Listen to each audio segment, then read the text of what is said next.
저격은 게임에서밖에 못해본 기자가 K14 저격용 소총을 손에 쥐었다.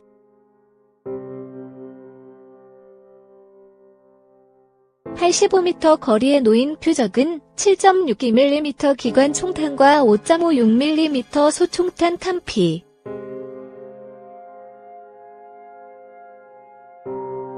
주간 조준경을 들여다보자 맨눈으로는 보이지 않던 표적들을 작게나마 확인할 수 있었다. 표적을 십자선의 가운데에 맞춘 뒤 호흡을 가다듬고 천천히 방아쇠를 당기자 날카로운 총성과 함께 목표물이 날아가는 것이 보였다.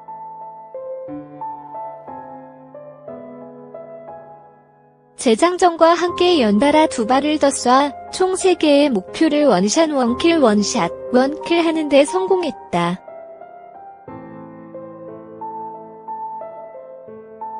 사격을 마친 뒤 표적이었던 탄피들을 살펴보니 모두 깨끗한 구멍이 뚫려 있었다.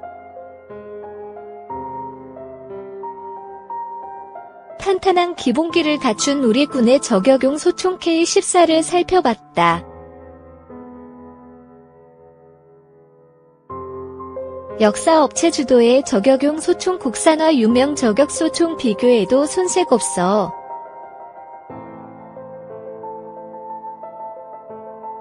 K14 저격용 소총은 대한민국 국군의 소화기를 개발, 생산하는 ST 모티브의 활용점정이라 할 수 있는 화기다.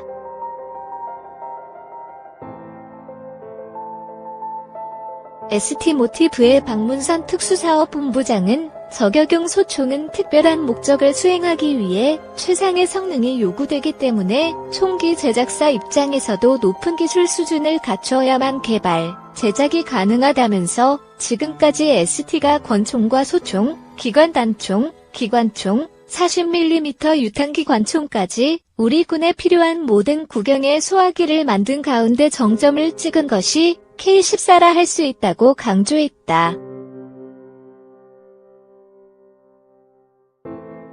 ST 모티브는 2010년대에 접어들면서 우리 군이 운용 중인 외산 저격용 소총들이 노후화되고 있다는 판단에 따라 자체적으로 국산 저격용 소총 개발에 착수했다.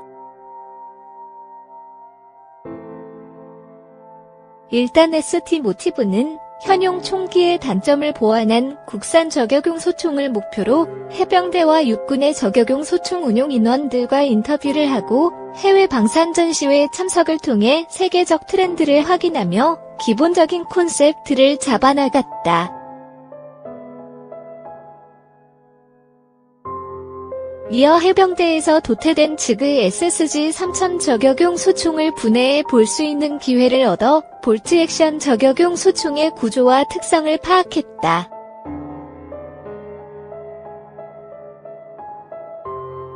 K14 저격용 소총의 설계와 개발을 담당한 송병조 특수개발팀장은 무에서 유를 창조하는 과정이었다며 볼트 액션 저격총의 기본에 충실하면서 운용자의 편의를 위한 인체공학적 측면에 신경을 많이 썼다고 설명했다. K14 저격용 소총은 2012년 개발이 완료된 이후 이뤄진 성능 입증 시험 평가에서 1.27cm 표적을 정확히 명중시켜 해외의 유명 저격소총과 비교해도 손색 없는 성능을 보여준 바 있다.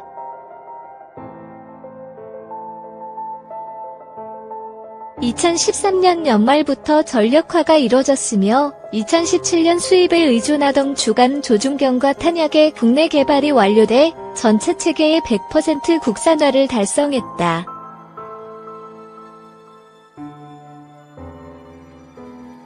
수출도 성공적이다.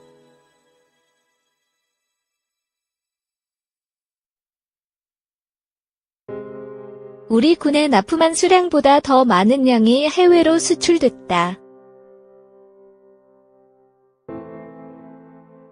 저격총으로서의 탄탄한 기본 성능과 부품 생산부터 조립 완성까지 전담하는 ST 모티브의 높은 수급 신뢰도가 바탕이 됐다.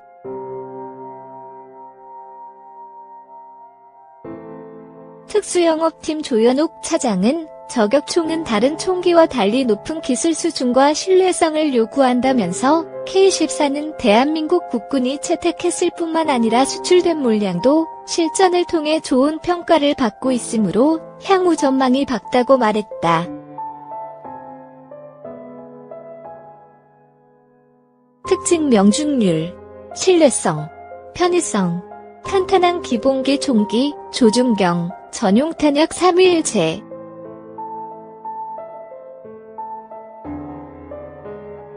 저격용 소총의 미덕은 정확한 명중률에 있다.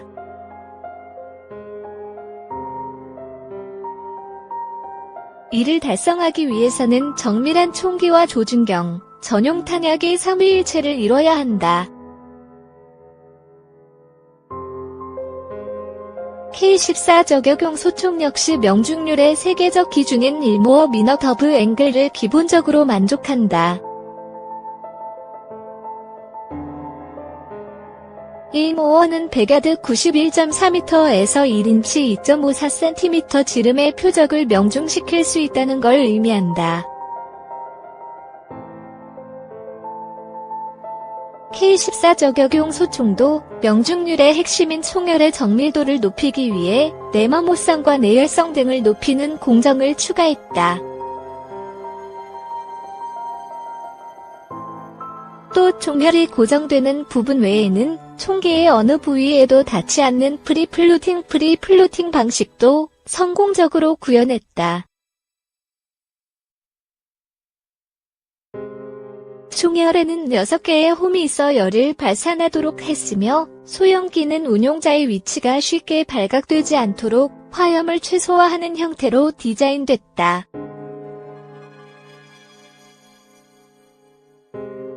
작동 방식은 한 발 사격한 뒤 장전 손잡이를 조작해 탄피의 추출과 재장전을 해줘야 하는 볼트 액션을 채용했다.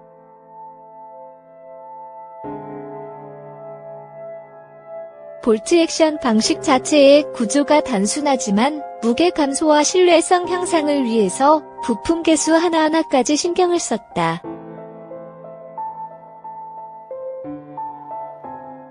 또 운용자의 몸에 직접 닿는 하부 총몸은 폴리머 등 금속이 아닌 부품을 대거 채용해 중량을 낮추고 반동을 흡수하는 내충격성도 높였으며 겨울철 운용 시 냉기를 막을 수 있게 했다.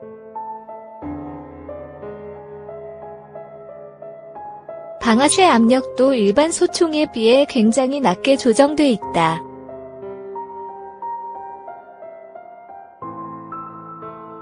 이는 방아쇠 압력이 높으면 격발 시에도 조준이 틀어질 수 있기 때문에 저격용 소총은 기본적으로 갖춰야 하는 미덕이다.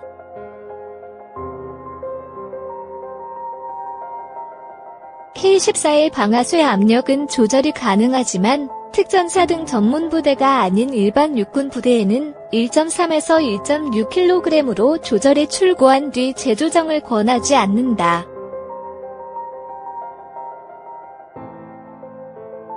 K-14 저격용 소총 명중률의 비밀 중 하나는 특별한 탄약이다.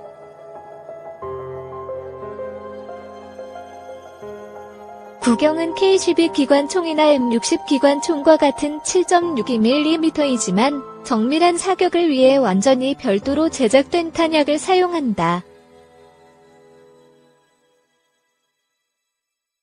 K-14 전력화 초기에는 스위스 루앙루에그사의 윈탄을 전량 수입해 사용했지만 현재는 풍산금속에서 국산화한 탄약이 보급되고 있다.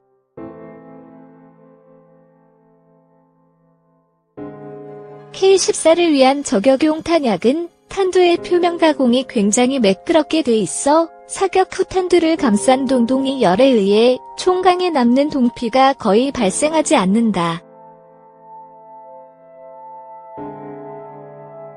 또 탄두 끝에 작은 구멍이 있어서 공기 저항을 잘 잡아 안정적인 비행을 할 수 있으며 탄두 옆면으로 왁스가 둘러져 있어 사격 시 총열 안에의 밀폐도를 높이고 부드럽게 밀려나가게 돕는다.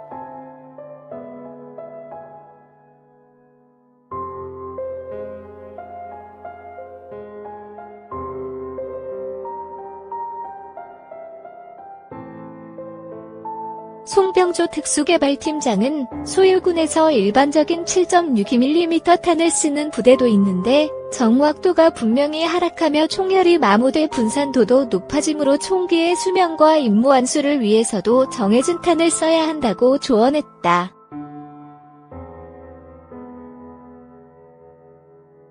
저격총을 구성하는 또 하나의 핵심 요소인 조준경은 독일제 슈미트&밴더 슈밋밴더의 3배에서 12배율 주간 조준경을 전량 수입했으나 정비성이 떨어지고 수리 부속 확보 측면에서 애로가 있어 이 역시 탄약 국산화와 동시에 국내 업체 포커스 옵텍이 동일 규격의 제품을 생산하게 됐다. 소유군 부대에 대한 사용자 교육을 담당하고 있는 권영린 대리는 K14는 800m가 유효 사거리이긴 하지만 숙련된 사수들의 경우에는 1km 거리에서도 이 모허안의 탄착군을 만들 정도라며 야전에서 총의 능력을 100% 활용할 수 있는 인재들이 많이 배출되길 바란다는 희망을 피력했다.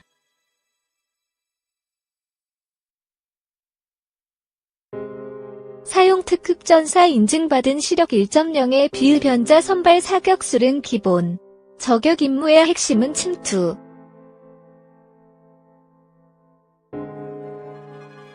K14 저격용 소총은 그전부터 저격수를 운용하던 특전사 등 특수전 부대들로 시작해 현재는 일반 육군대대에도 보급이 이뤄졌다.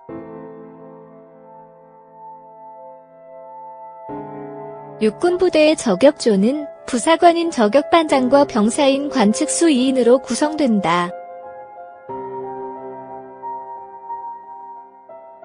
저격반장은 K14 저격용 소총과 K5 등 권총을 장비하며 관측수는 K1 기관단총과 각종 관측 장비를 휴대한다.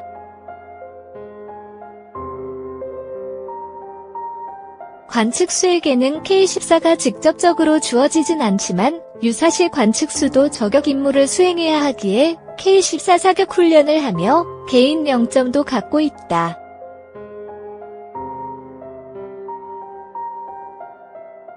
저격조가 되기 위해선 먼저 간부와 병사 모두 특급전사 인증을 받아야 한다.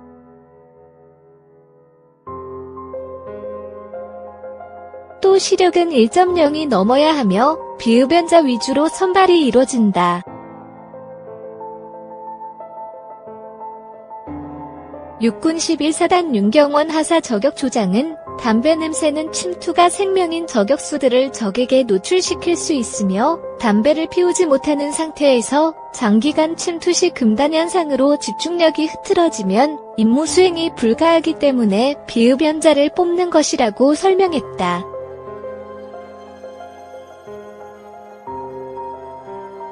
(11사단) 저격반 인원들은 저격 임무의 핵심을 사격이 아닌 침투로 꼽았다.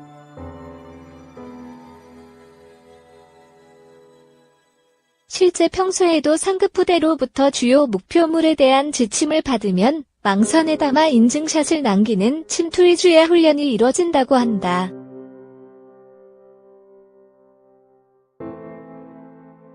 침투한 뒤 정확히 목표를 타격하는 사격술은 기본 중에 기본에 불과하다는 것.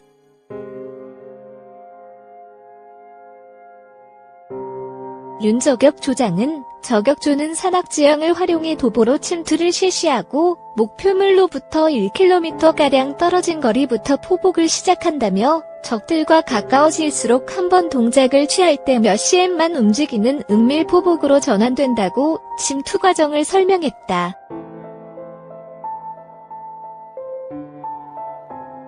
이 때문에 저격조에게는 강인한 체력과 정신력이 중요하다. 침투가 완료되면 관측수가 목표물과의 거리를 측정한다.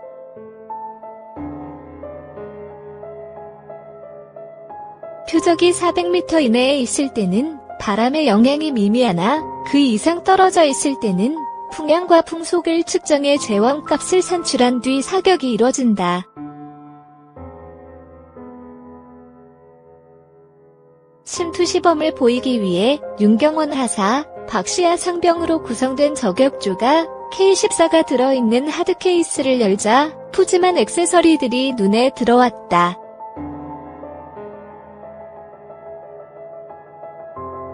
미군도 사용하는 고품질 하드 케이스, 임무 수행 시 펼쳐서 바닥에 깔 수도 있는 소프트 케이스, 소음기와 주간 조준경, 기상 측정 장비 세트, 총기 청소 도구, 조준경 분해 결합용 토크렌치, 실전에서 조준경의 반사와 운용자의 눈부심을 방지해주는 벌집 구조의 덮개 등이 그것이다.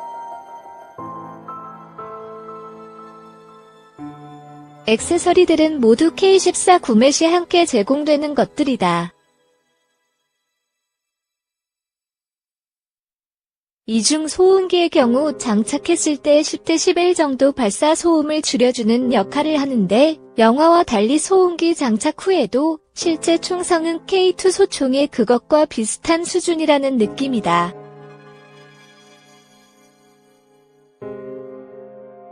이에 대해 박승수 중사 저격반장은 K14 소음기의 역할은 총성을 줄여주는 것보다 지연시키는 것이 목적이라며 이를 통해 적 저격수가 우리의 사격 위치를 실제보다 더 멀다고 오판하게 만든다고 말했다. 위장을 위한 길리슈트를 착용한 윤경원 하사와 박시아, 상병이 풀숲으로 걸어 들어가 저격을 위한 자세를 취하자 풍경과 하나로 녹아들어 찾을 수 없게 됐다.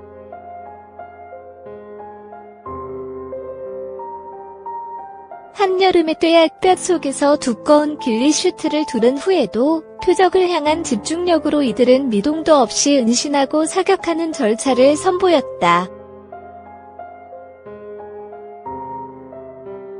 윤 하사는 저격수의 보병에 대한 저지력은 전차와 맞먹는다고 생각한다며 전투의 흐름을 바꿀 수 있는 임무를 맡았으므로 K14 저격용 소총의 잠재력을 모두 끌어낼 수 있도록 훈련에 매진할 것이라는 각오를 밝혔다.